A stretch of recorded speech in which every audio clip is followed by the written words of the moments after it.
if we're dealing with water, it's a very transparent liquid. So when you remove things that smell bad and taste bad, you think you're fixing a problem, but there's a whole lot more going on that you can't smell, see, or taste that needs to be addressed if you really want to get to that quality that a lot of people are talking about outwardly now. Welcome to the podcast. Very excited today because we have Water Service Elite with us, and we have Nick DeValk, who's the regional sales manager, and Tony Pennington, the technical product engineer. Welcome, guys. Hello. Thanks for having us, Brad. Thanks for having us, Brad. Yeah, so something that we've been connected for a while, and of course, you've been working with my team, on planning and design on some of these projects, including the home that we're building. And it's funny because I've seen my career pivot a lot over the last few years. We do a lot of sustainable projects. Net zero has been a big thing. Even pre-pandemic, we've had a lot of customers looking to reach out about, air quality, water quality, and especially in the pandemic, even more so. How have you seen your business change just with the demand for good water, clean water, right? Avoid the hard water that most of us have, like we have in Phoenix, and even, good HCO drinking water. Absolutely. Yeah, that's a great question, Brad. And glad you're taking initiative to fix those problems that people bring to your table for clean, healthy living. We do the same on our end. My name's Nick, by the way. We're based in Southern California, so we are very familiar with subpar water quality. A lot of hardness in our area, a lot of contaminants that are there that shouldn't be in a healthy home. And I think to answer your question, I think the conversation about water quality has only ramped up recently in the last few years. So people are definitely more conscious about the water that they're putting into their body, the water that's flowing through their homes and in their pipes, how they're interacting with it on a daily basis as far as consumption for drinking, but also more important, equally as important, is how you're protecting your investment in the home itself, taking the human health aspect out of the equation, and making sure all your appliances and all your fixtures and all of your pipes are protected, with that high quality water, as you would expect to be putting in your body, right? Well, Nick, if I interrupt you, what's interesting about that is, it's easy to take this, which I'm sure we'll get into, like microplastics and just healthy living by having good water. But the interesting point you make about the maintenance of your house, I think most customers don't realize. I'll speak to Phoenix specifically. You may have the same thing in Southern California. Is we have very hard water, calcium, and so what people don't realize is you make an investment on these expensive plumbing fixtures, and most clients don't realize the amount. If you don't have a good soft water system that's taking away the hot water, what ends up happening is that calcium buildup builds up, so the flow rate changes. The fixtures will wear down and break over time. A lot of people don't realize even with their water heater, they have to drain it and clean it out. I mean, this is a maintenance thing that people don't do. And then unless you're taking apart your faucet, every year, every 6 months to keep it clean, that buildup comes and it really affects the performance. And that's just a small element of what you're speaking to. Mm-hmm. Absolutely. Yeah. Not to mention, warranties on all those appliances as well. If you read the fine print on, let's say, a tankless water heater, the warranty is void if you don't have any sort of protection against scale. So our whole intent is understanding, water quality in different regions that we work. We are working across the country and even out of country with some jobs coming up in Puerto Rico. We've done projects in Miami, Vegas, upstate New York. So we really take a tailored approach to where we're doing the work first to understand, what problems could potentially arise, and then kind of adjust our approach accordingly, just to make sure we're providing the best solution once for the longevity of that of our system and the longevity of the property, just so we're not doing those fixes 2-3 years out and having to rip things out and replace things and all of that. We're a quality over quantity operation, and we really take a lot of pride in pre-planning and doing the job correctly, rather than just slapping a Band-Aid on a larger wound and expecting it to heal right away. Well, what's difficult about that is, it's one thing to come in and say, we have a great product for you. Here's the solution, right? For you in Miami, for Brad, you here in Phoenix. But water tables are different, right? The water quality is different. What's coming into my water is different than what someone's getting in Colorado and Florida. how do you adjust for that? How do you calculate that? How are you working within the local municipality to understand how you should specify the correct product and how much it should be, and have it engineered accordingly? Yeah, great question. I think Tony, you can take the lead on that because you're the one, traveling all over the world, meeting with the trades teams, and Sure. No, that's a great question. I can give you an example. Some places have use chloramine as their sanitizer. Some places use chlorine. You have to treat those differently. Being the manufacturer of our own products, even the cartridges that you see behind us, those are our Quick Connect cartridges. So we can pack those with specified medias to address specific contaminants in your local area. So, there's three ways that we can approach that in your area. One is to just look at the localized public utility water report that's put out, which is just a broad generalization, basically just to let you know what is potentially in the water. It's in the parameters that are safe for a slow death, I guess. And then we can also address that with a specific water quality test that we can recommend, whether you're on well water or city water. I just had a client today up in Palo Alto. They want to pull an in-depth water report on their city water. So, we can obviously look at that and break that down and digest that, and then recommend the correct filtration and contact times and size it properly. And then we also kind of bring the what is that the EWG database into perspective as well, to give reporting on healthy standards of, I guess, contaminants in water on a health perspective, and not just public utility perspective. So we're able to manage those. We can do RO. We can do everything from commercial to well water to city water treatment, and specifically design those for the client's needs. When you're going through this, Tony, and you're coordinating, is it typically the end user? Is it the builder? Is it the developer? I mean, how does that relationship vary for Water Service Elite? It varies because we have years of experience. Nick and I both in the water industry for 8 years, in our ownership over the last 20, 25 years. Like Nick said, I've traveled quite a bit for jobs across the country and internationally, and what we noticed is that there's a big missing link in accountability of knowledge and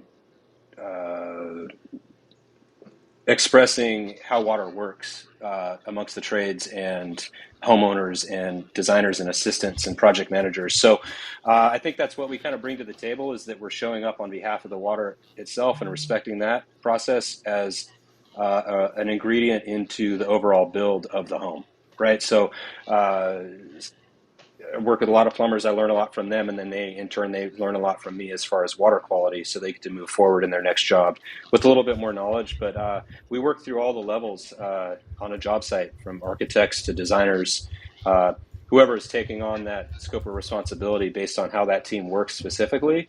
We've had plenty of conversations in all of those multi levels of conversations, so we can really integrate in and out kind of seamlessly and flexibly, with flexibility in those conversations. And I think that's why we add such a great value to what's to come in the water space, not just locally, but globally. Well, I think you bring up a good point, Tony, because one of the items you mentioned that is very relatable to me as a general contractor is you mentioned the conversations you have with plumbers, right? Because at the end of the day, there's a Mm-hmm. tremendous amount of coordination from what you're evaluating, engineering, and specifying into the actual install. Mm-hmm. How complicated is it for you to work with so many different plumbing companies and so many different general contractors just to make sure that your product's installed correctly and it's functioning properly? Because the last thing you want is a client calling you and there's another party involved. Right, right. That's a great question. I think it's because of our background and what we bring, what each of us bring to the conversation. Why Nick and I have worked so well together for so many years is because he brings a very valuable skill set to the conversations. I bring my own skill set. I worked in large-scale agricultural irrigation for about 12 years up in Stanislaus County with Hetch Hetchy, and I've worked in the field plenty, and I think the character is there. I know how to ask the right questions. I think understanding the character of who you're working with, as well as understanding their knowledge and working with that, it's steps above just another company trying to sell you a product, right? Because Hmm. their knowledge and their time and their experience, as you know, an orb of experience, depth and width and everything, kind of ends at a certain point, and they're just like, all right, good luck. But we do curate a lot of custom projects. We do a lot of custom projects. Some of our clients pay extra for my travel fees to consult with their trades during a high net worth or a high worth installation. I really go there to make sure our system is started up properly, people there are trained properly. I work with the plumbers, bounce ideas off of them, see how they're plumbing things in, and I'm just kind of there to make sure they strap it with the unistrut and not a zip tie kind of thing, you know. So Hmm. it's a little investment on the client's end to be sure that someone for our team is showing up to hold their investment accountability for good installation as well. Hmm. What about over the? Yeah, and Oh, I'm go ahead. Go ahead, Nick. yeah, Yeah. yeah. Sorry, I wanted to jump in and just make a quick point on that Mm-hmm. question as well, Brad. I know Tony, you mentioned a lot of your relationship building with trades in the field, but Mm-hmm. just want to touch on the system design Mm-hmm. itself, as far as the materials that we use, the processes that we use, the specific order that we put them in. If you look behind us right here, this is one of our flagship systems. It looks very different from what you would Yeah. see traditionally in the water space, as Mm-hmm. far as two large tanks. Given the experience that we've had in the industry and then our ownership, about double what Tony and I have had. Our system design comes as sort of fixing a lot of problems that we see in the field. Mm-hmm. So we're engineering a lot of the issues that we see in traditional systems away by using quick connect filters, by using advanced ultrafiltration membranes rather than just a stacked media Mm-hmm. tank with carbon and KDF that you can find anywhere. So that when presented to a plumber, it may be new, but everything's based in traditional plumbing knowledge. Everything is Mm-hmm. flow and pressure based. Yeah. Yeah. We're trying to eliminate as many moving parts as possible because Mm-hmm. we all know that when you have more moving parts, there's more opportunity for failures. So everything that we do is about as simplistic as you can get in design, Mm-hmm. but advanced in function. That's incredible. Yeah. Well, I know for us, one of the, plumbing in general has been, I don't want to say the most difficult trade. It's definitely been one of the trades hit hardest, right? With labor crunch and, talent and aging out. Mm-hmm. Um, Even with the expertise and the communication style you guys have, I mean, what issues have you had with just that end user, that plumber that's out there? Because it does differ, by state and project. Yeah, that's a good question. Honestly, we haven't had too many issues with plumbing and startup. Like Nick said, it's all based in traditional plumbing. We have startup. We create our own startup manuals and videos and instructional processes for these people to learn. We're always available by long distance call for consulting as well. Um, yeah, we've been pretty good at communicating long distance jobs. I mean, we've done quite a few jobs out in Nashville Hmm. remotely, just over working with plumbing teams out there. We've been really fortunate to work with some good teams. Mhm. We also bring another level of planning, right? I can tell from the work that you do, Brad, you put an emphasis on pre-planning, just to make sure everything, all the, T's are crossed, I's are dotted, Mhm. and then move forward with execution. So we take the same approach on our end with, all of our systems that we have. We have 3D augmented reality renderings of everything that we do. So if we're doing a job remotely, we find a location for the system. We're not going to be out there with, taping out the floor or doing chalk lines that could wear off or get overlooked or whatever. We can actually place our units in real time at that location, screenshot it, mark it up with, connections here, leak defense there, drain goes here, so you get a real time representation of the final product before you even start doing anything on site. So that's another thing we take, and we bring a lot of technology as far as our planning and in our Mhm. operation of our systems to work for our advantage. And then all that, of course, just trickles down to the end user experience at the end of the day. Walk us through something that I really enjoy out of kind of both of your, I don't want to say pitch, but really your communication process is that this should be considered like an appliance, right? So as you're thinking about, Absolutely. the package, everyone understands appliances. You need your cooktop and you need your refrigerator and you need your dishwasher, you need Hmm. these elements to function, right?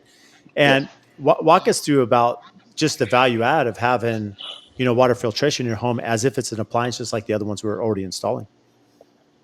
Certainly, yeah, and I think that kind of goes to the communication that we've had with builders, contractors, architects, homeowners, tradespeople in the field.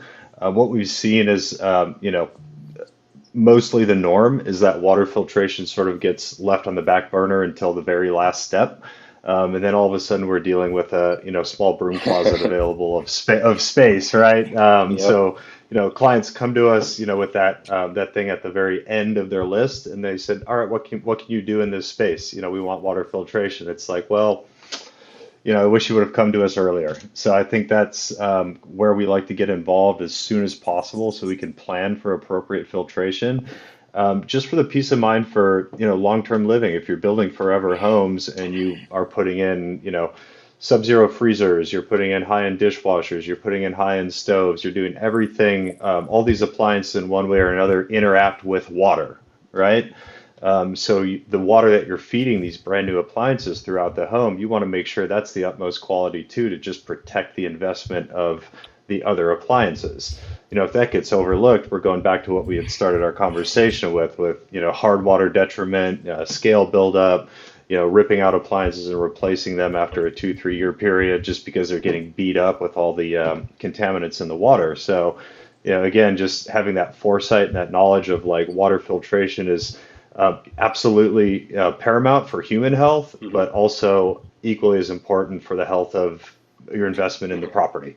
And then you won't have to run into these issues 2, 3 years out, if done correctly first. So integrating that as an appliance like you would anything else in the front end just saves a whole lot more headaches down on the tail end.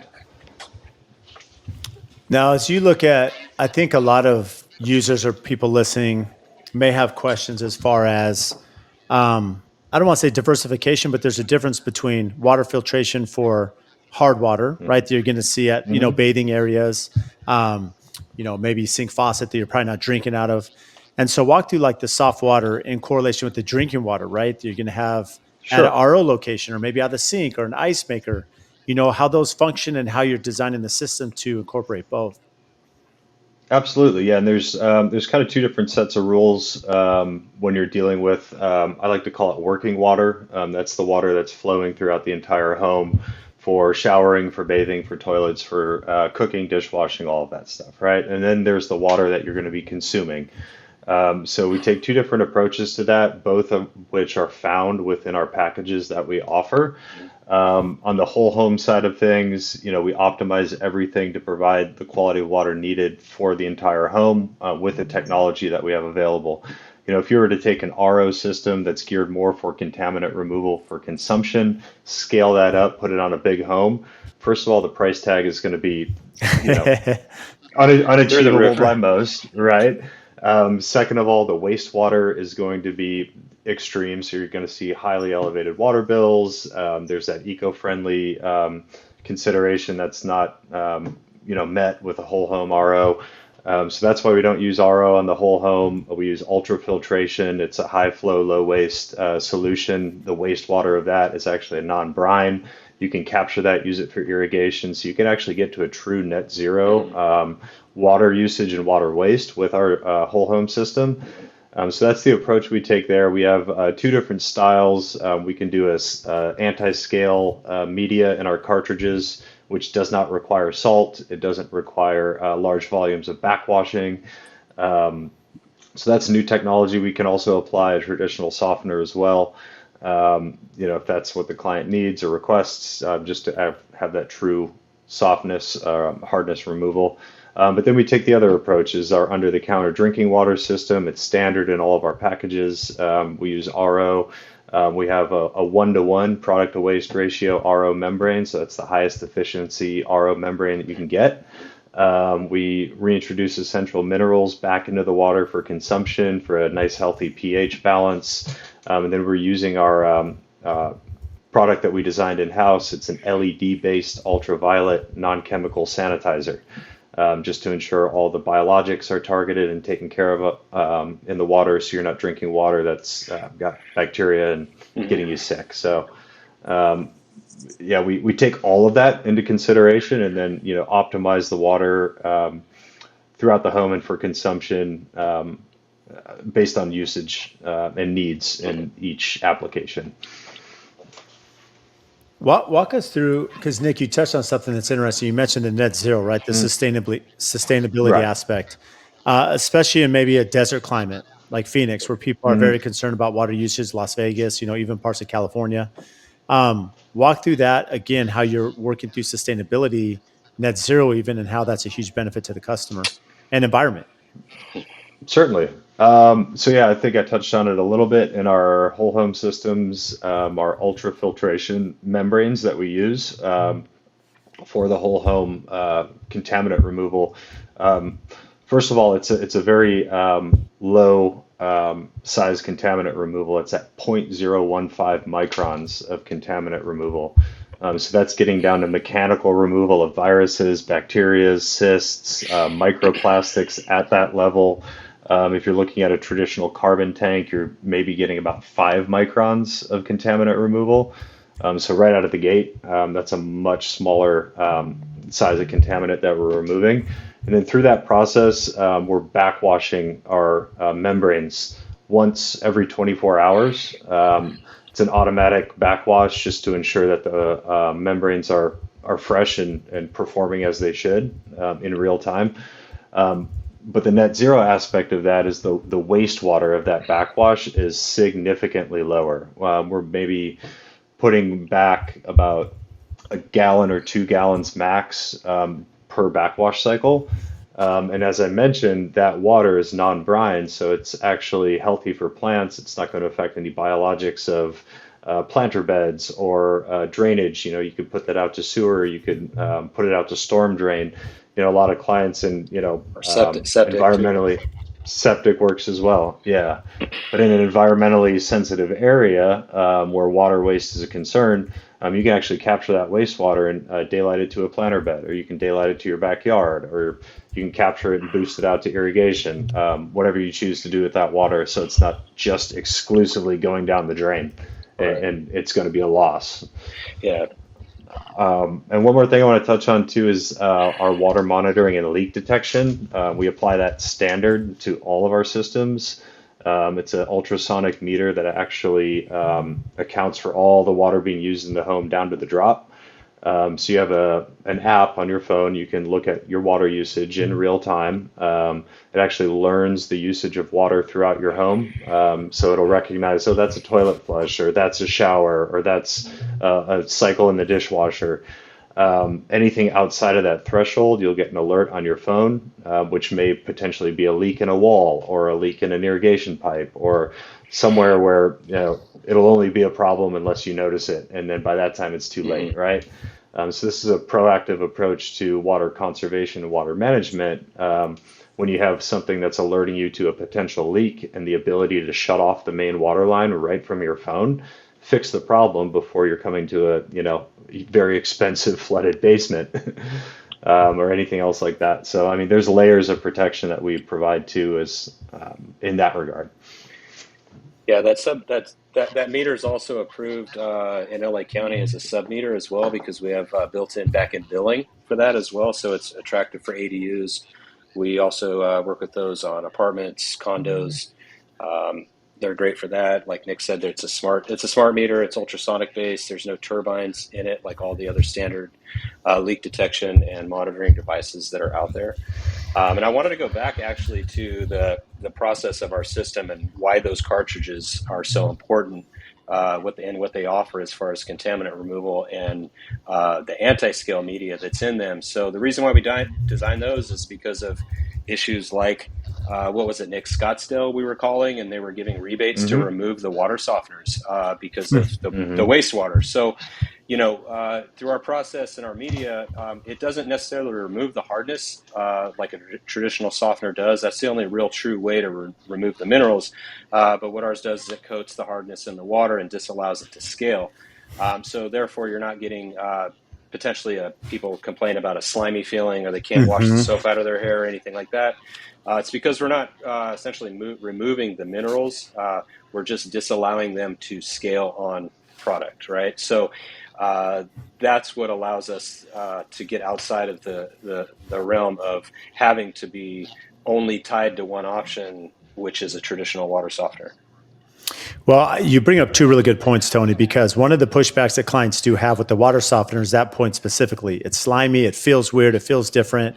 I Hmm. can't wash, a woman that has a ton Yeah, of hair, it's hard to wash their hair. for sure. And the second thing is they run. The systems are loud, they run, water Hmm. waste is, happening in the garage, typically where that unit is at. Yeah, lots of moving parts, man. There's lots of teeth in there to break. So yeah. Yeah. And when you talk about that buildup, you talk about scale, that buildup, and really that's what ends up happening is now when it has those minerals build up and they Hmm. over time, that shower head that may have a really nice flow or rain head It's specifically, going I've seen it build up. Yeah. And then, yeah, you Yeah. may have Yeah. like eight, shooting over there. yeah, you have 80 different Mm. openings and 30 of them are Yeah. working and they're shooting all over the Mhm. place.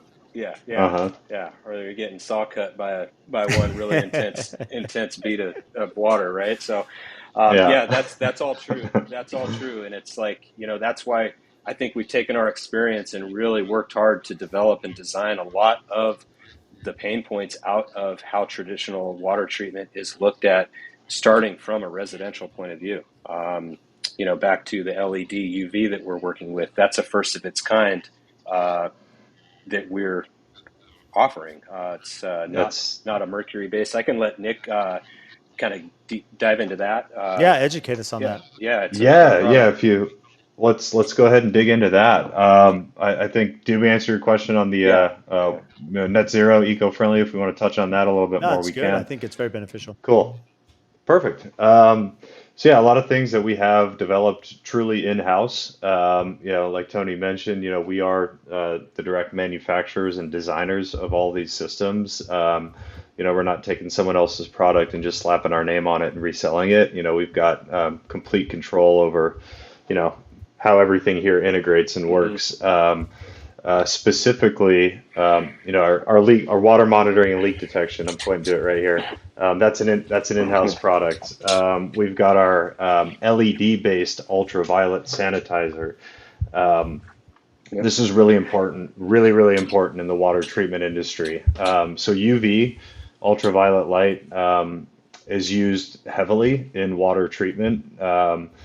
Not only for residential, but for production, for hospitals, for pharmaceutical applications. Basically, its whole job is to eliminate any biological concerns in the water, right? So viruses, bacterias, a lot of big ones that we see, especially in well systems, coliform, E. coli. Those are two big Mhm. ones.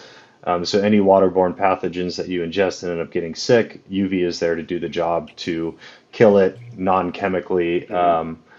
other than a chemical sanitizer like chlorine or chloramine, right? That's why you get the water that smells like chlorine, chloramines. The city's putting that in just to protect the water as it's traveling through the infrastructure. It's doing its job, but it's toxic.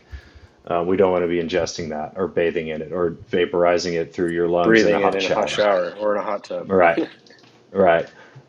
So what we've developed is a new style of ultraviolet light treatment. Traditionally, ultraviolet lights come in a mercury vapor bulb. They're very long reaction chambers, big cylinders, depending on the flow rate. They can get, pretty tall. Hmm. Inside of that goes a quartz sleeve, and then inside of that quartz sleeve goes a bulb.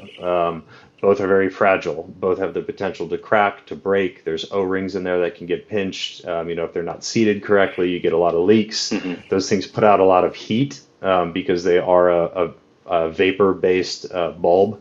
Like anything else, you wouldn't want to be touching an incandescent light bulb if it's been on for over an hour. You'll burn yourself, right? So imparting that into the water, yes, it's doing its job as it's supposed to, but there are some pain points there, being the heat, being the power draw, being the scaling that can happen on the quart sleeve. Mhm. So we've developed a product in-house that's an LED version of what I just explained.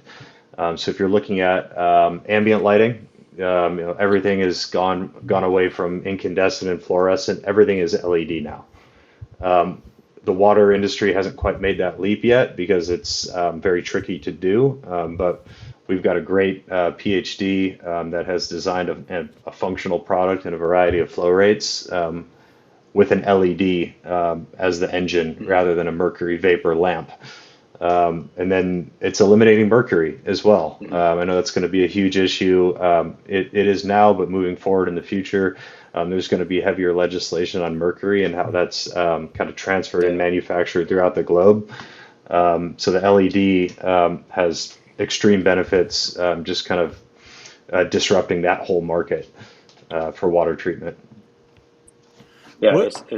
also from a maintenance perspective as well. Mm, It's a simple swap out of a tray instead of a big glass lamp and bulb and quart sleeve. We're mm, we're actually calling it a light engine, like Nick mm, said earlier. So yeah, there's no. I mean, I'm already installing them and performing maintenance on them. I've installed hundreds and hundreds and maintenance hundreds of UV bulbs and have cracked countless quart sleeve on accident, and yeah, they're headaches. You don't need extra real estate because you're just pulling out a tray. Yeah, there's no heat.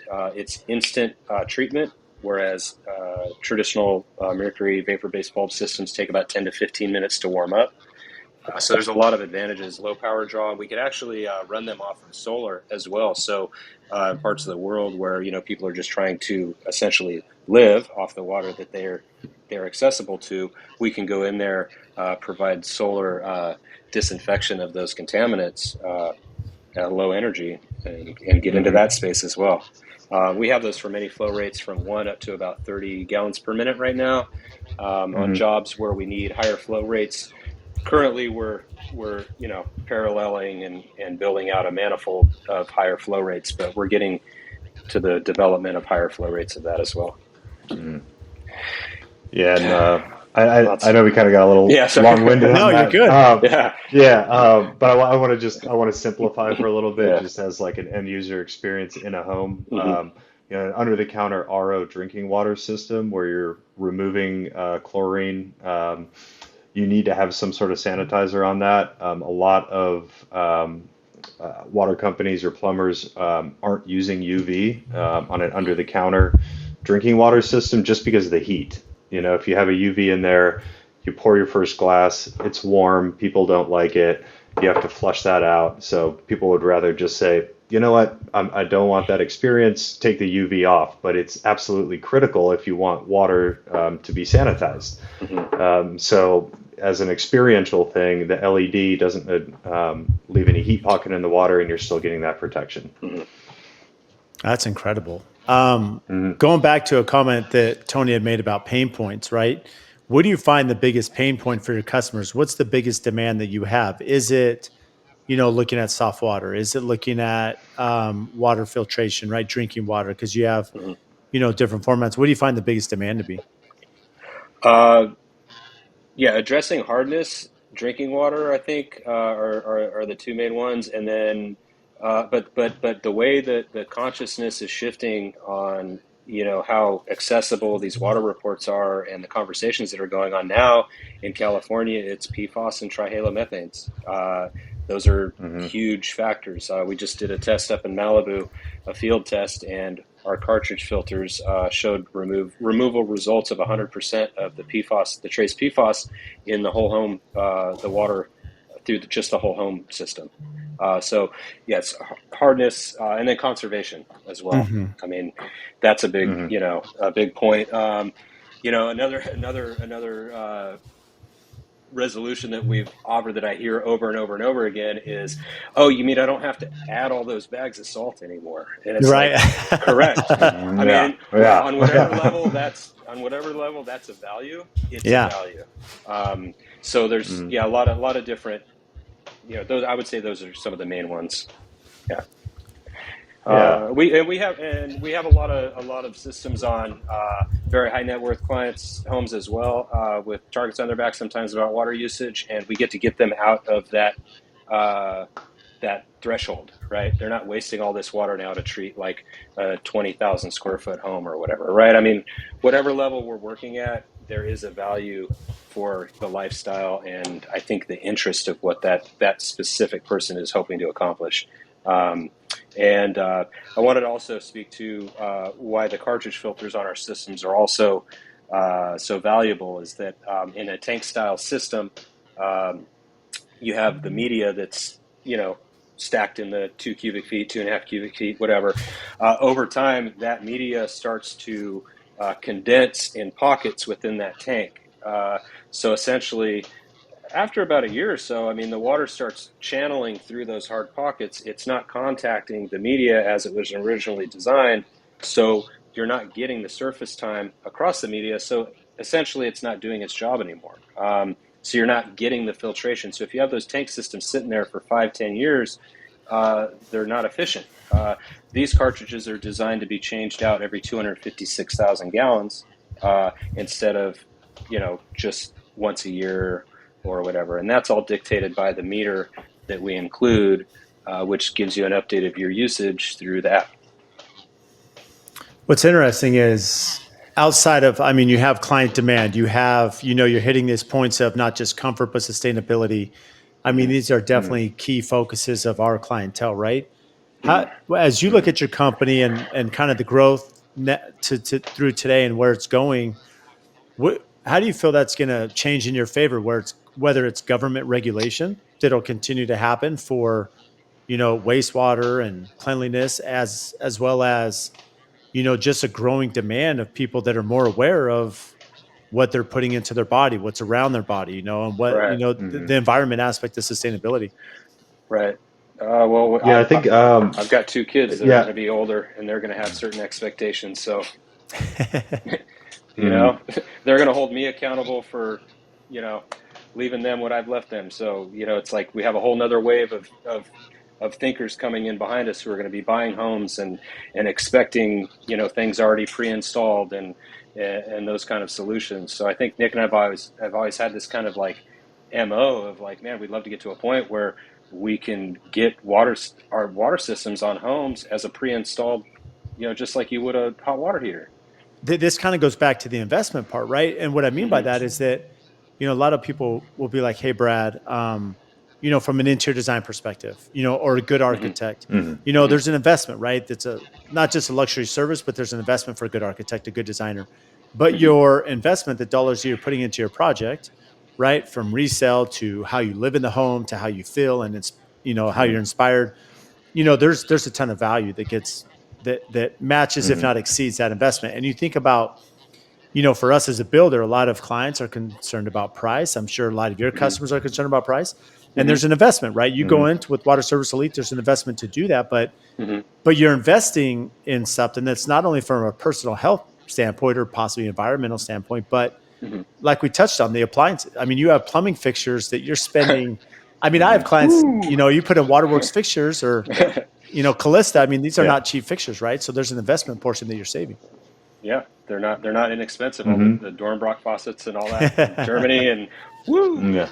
So those are those Yeah. and those are it's all an investment. It all comes down to an investment. Mm, The water conversation is a difficult one to have if you're just getting started. I think because there's just so much information out there. We just know that we want to show up and provide the most current knowledge in tech and actual treatment. Uh, so that potentially, we can get to a point where a home builder is building a home and we're already installed on their project. Just like, sometimes it's a tankless hot water heater recommendation. Sometimes it's this specific gas style faucet. But to mhm, remove that added frustration of the client, they might go through 4 different water companies after they're into their home, but I don't know if they even get to the point where they truly feel like they've made the best decision. It either comes down to who's the cheapest or I'm too exhausted to have this conversation anymore. So, mhm. so just give me that, so, And we're a U.S. company. We want people, investing in us and working with us instead of just ordering something offline from God knows where. So, we're built in the USA and love that aspect about it, what we do. But that's why you need a good salesperson like Nick, who's very diligent and good about making those calls and following up. He is. He is. That's right. I can attest to that. That's So. right. Yep. We've worked together for a long Yeah. time, and I love that about him. So, yeah. He doesn't miss. So No. Thank you guys. I'm blushing over here. I want to put that question back on you though, Brad. yeah. Yeah. In your experience in the the people you've worked with and in the home building world, what do you see? What are the questions you're asked about water quality and water treatment? Yeah, it's interesting you bring that up because I would say early on it was pretty rare that any client asked about water filtration. Really, I mean, you may hear about like can I get a soft water system? Just from a big box store. You put it in your garage, as you mentioned, you have to have the salt and it runs at night and Hmm. whatever else. So that was rare. It was rare that people would ask about VOCs, based on paint and Hmm. off gassing, but that's changed. I mean, even to the Hmm. point we're building. I mean, we do a lot of ICF construction. We do a lot of net zero construction. Hmm. A lot of clients weren't aware of what ICF was. They weren't aware of net zero. They weren't aware of, a passive house design. That's completely changed. Whether it's social media, whether it's YouTube, whether it's just seeing what their peers are doing, and so it's very common now. And this is why we've connected. Is it's very common that clients are Hmm. asking for, I don't want to say the latest and greatest, but they're really concerned, especially the pandemic. I mean, it was the Hmm. first time I saw people asking about the ventilation in their home and, Hmm. asking about the water um, consumption, right? Especially in Arizona. I mean, it's a big city. There is concerns. You're in the desert about sustainability. There's Hmm. concerns about how good the water is. And just along that line, I have a lot of customers that have made the point, because I know you guys do commercial too, where they're like, when you go to a restaurant, and let's say you're just getting a soft drink, you can tell if that water's not filtered. You're drinking Yep. a Coke or a Hmm. Pepsi that's out of the fountain, Hmm. and you take a sip and you're like, this doesn't taste good. Why doesn't it taste good? Hmm. And it's because, Hmm. the bones of that mix, that water is not filtered and it tastes different. And so clients recognize that Right. and they're like, hey, if I can taste it in a soft drink that's already being masked by so many other agents, like why, I want something that's clean and I'm concerned about my health, Hmm. at the end of the day. Yeah, absolutely. And I Definitely. think that's where we come in with education. Right at the top is just explaining why this is important to people because sometimes people just don't understand, or don't even have the knowledge to ask the right questions of why is this important. I think we touched on a lot of it, but Hmm. coming in and kind of bridging that educational gap is big for us. And as pushy as I have been with phone calling people, it's not the sales approach that we like to take, and I think I can speak for Tony too. We come in and just educate, give everybody the best knowledge to empower them to make a decision based on what we've provided and what we've curated on our end. Welcoming people to take a look at other things, but 9 times out of 10, if someone decides to do that, they end up circling back and being like, we haven't really been able to find a package as comprehensive as what you're offering with that level of detail Hmm. that you're putting into your design. That being full package leak detection, whole home drinking water, installation, aftercare, just making sure everything is absolutely dialed. Hmm.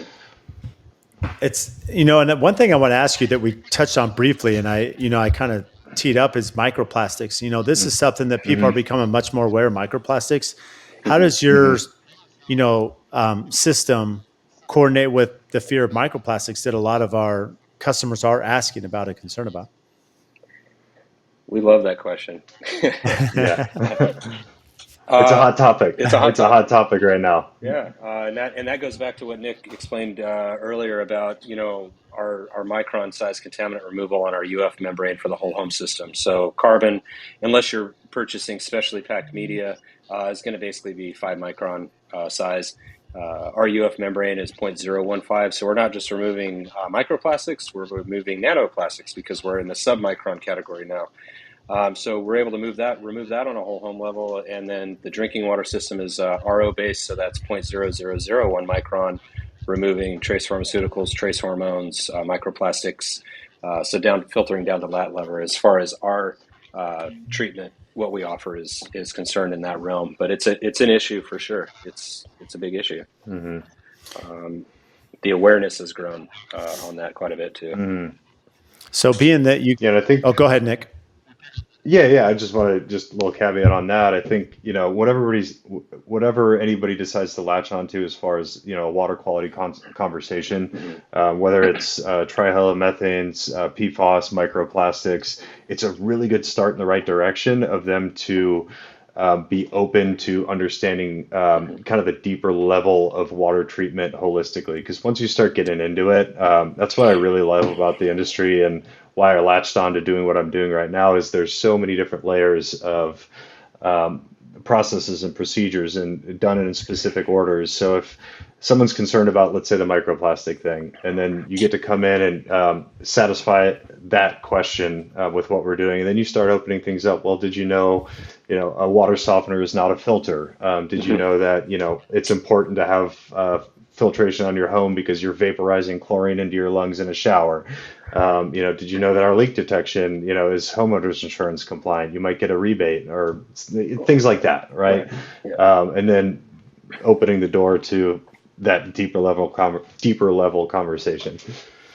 I love that you bring up that, soft water is not drinking. I mean, it's not RO. There's a big difference there, which some people don't realize, Hmm. at least some of the general consumers. Hmm. Yeah. I Yeah, I get. want to touch on that and Yeah. just be very, yeah. No, Go. you go ahead, Tony. You started. No, sorry, man. I was just, I get a lot of. There's always the bulk statement is we get a call. I need a water softener.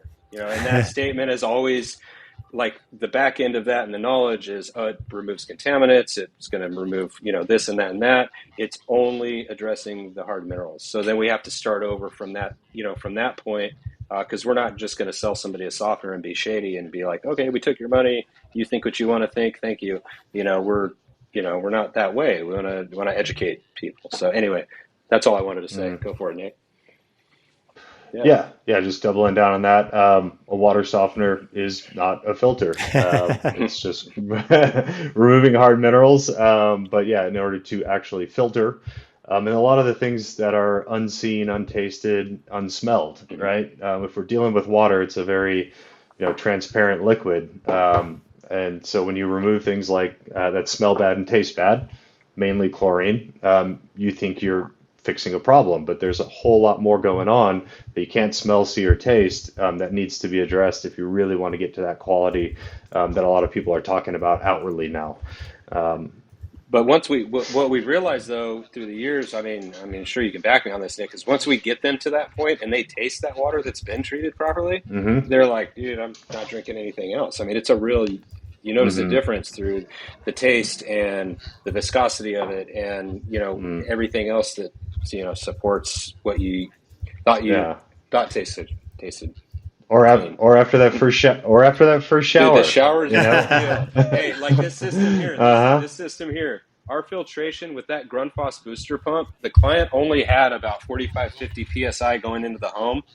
So we threw that booster pump on there, and they're set right at about 67, 68 psi. And the first shower they took after that boosted pressure with that clean water, it's like changed their life. So Hmm. just the pressure addition and the contaminant removal was a game changer in their relationship with their home now and their water.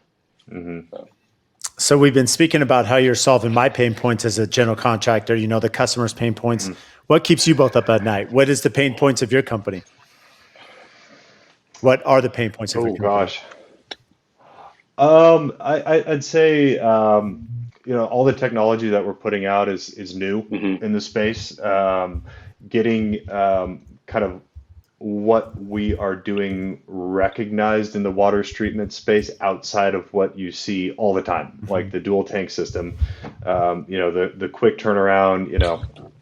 Don't want to name names, but you've seen them. There's companies out there that are, turning over things, and all respect, right? They're cleaning up water, they're making money, they're doing business. Like, you got my two thumbs up. But coming into that industry that's established with new technology and just getting people to like pause a moment, understand what we're really saying, rather than say, "Ah, that's new." Like, I'm just going to go with what I'm comfortable. So maybe along those lines, then, how are you doing your marketing or customer education, right? Because you have to get in front of the customer, and Mhm. it could be B2B, it could be B2B to C. I mean, there's a few different avenues for you. So, how are you marketing the company, the brand, and getting to the right network, the right ideal client? Yeah, we like to target builders. I think that's how I found you. Just because you understand the client's needs, you understand the needs of the home. So it kind of goes both ways, right? If we're going directly to the client, maybe it's a little bit too late. We do that approach as well, but Mhm. trying to get involved on an institutional level with general contractors and builders, just so we can. Um, there's more of an understanding of kind of the nuts and bolts aspect of like where it's going to go, how is it plumbed, what's the pressure, what's the pipe size, all that good stuff. So that's a big thing for us is marketing to people that are actually building or maintaining homes. But then also the approach too of kind of local targeted ads for consumers that are looking for water treatment but don't know where to go or just kind of get lost in the whole mix of bombarded with all sorts of different sales pitches and claims and everything like that. And I want to touch on that too, is, we've done a lot of work to set ourselves up with certifications and licenses. We're certified water specialists from the Water Quality Association. We hold our C55 contracting license in California that's specific to water treatment technology. Um, so everything that we do, we back it up. There's transparency in everything that we do. We prefer it that way. So all the claims that we make are assuredly, true, and we won't say anything that we can't back up. What do you guys do for fun? Oh, for fun. Oh, I'm two yeah, hang blocks out from with the my beach. kids, I'm checking on my kids. I'm 2 blocks from the beach, man. No, it's Southern California is a It great doesn't place hurt to to be live. 2 blocks from the beach for Nick. Yeah.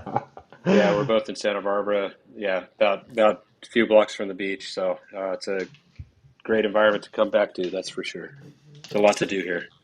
Santa Barbara's Oh, great. mhm. Carpinteria's not a bad little town, not too far from you Hmm. guys as well. I mean, there's a lot of good beach towns as you head down the coast from you guys. Definitely, Yeah, yeah. definitely. That's I'm in Carpinteria Cool. right now, 2 blocks from the beach. There you go. That's a good place. So, Yeah. what's upcoming and excited for you guys? A lot of growth potential. We're really excited about what's to come. Like Nick, I think, kind of spoke to just now was, our licenses and certifications and lab test results and listings that we need. And it's really exciting to be working with these products, meeting people like yourself. Uh, we're just looking. That's what's up and coming and exciting for us is growing this and getting this opportunity out to the world and solving some issues um, more efficiently. I mean, these products, this new technology that we're bringing to the table is designed for longevity and sustainability, not just as an entire package, but as individual products, just fundamentally by their design. I mean, LED ultraviolet light. I mean, we're talking lamp engine life's 5 to 10 years potentially before a Mhm. replacement's needed. That's much less waste. That's much less traveling of parts. That's much lower of a footprint. Net zero whole home systems with uh, backwash that can be utilized. So this is all very exciting. I mean, I think we're just kind of both geeking out. We've been in the water space for so long. This is like, this is exciting for us, and we like to see people excited about learning something new and having a conversation about it. Yeah. So, where can our listeners find you? Yeah, you Our go. website is waterserviceelite.com. We've got our Makes our it easy. social. And same for Instagram, Water Service Elite. That's right. Yes, Water Service Elite on Instagram as well. You can send us a DM, check out our products. You can go to our website, look at all of our spec sheets, all of our technology. We also have augmented reality QR codes on there. So if you want to mess around, pull up your phone, scan one of the codes, and you can place any of these systems here on your wall. You can walk up to it, look at it up close, inspect it. Um, and then you can also look at our blog section on our website where we've shown a few jobs that we've done taken from an AR perspective site visit and site walk to all the way through to completion. Oh, that's amazing. Mhm. Well, I really appreciate it, guys. I know how busy you are, and It's been very educational. I know not just for me, but for those listening. And can't thank you enough for making time for us today. Yeah, right back at you, Brad. I Thank you really so much. appreciate you giving us. Is Yeah, yeah, this thanks is for giving us an this is opportunity really great. to. Thank you. Yeah. If you get value from the show, please support us by giving a 5-star rating and review on whatever platform you listen to. And I also have a favor to ask. We've had some incredible guests that come on and share their wisdom, their knowledge about their business. So if you have friends or family members that could benefit from those episodes, please share it with them, as well as any other business owners that you're networking with that could get value from the podcast or certain episodes. Please share those as well. Again, subscribe, make sure you're following. Any questions that you have, topics. We've had listeners reach out about certain guests that we should have on the show. Again, brad.l@aftconstruction.com. Email me for topics to address, guests that we should have on, and even if you think you'd be a great guest for the show. So again, thank you for all your support, and we'll see you next time.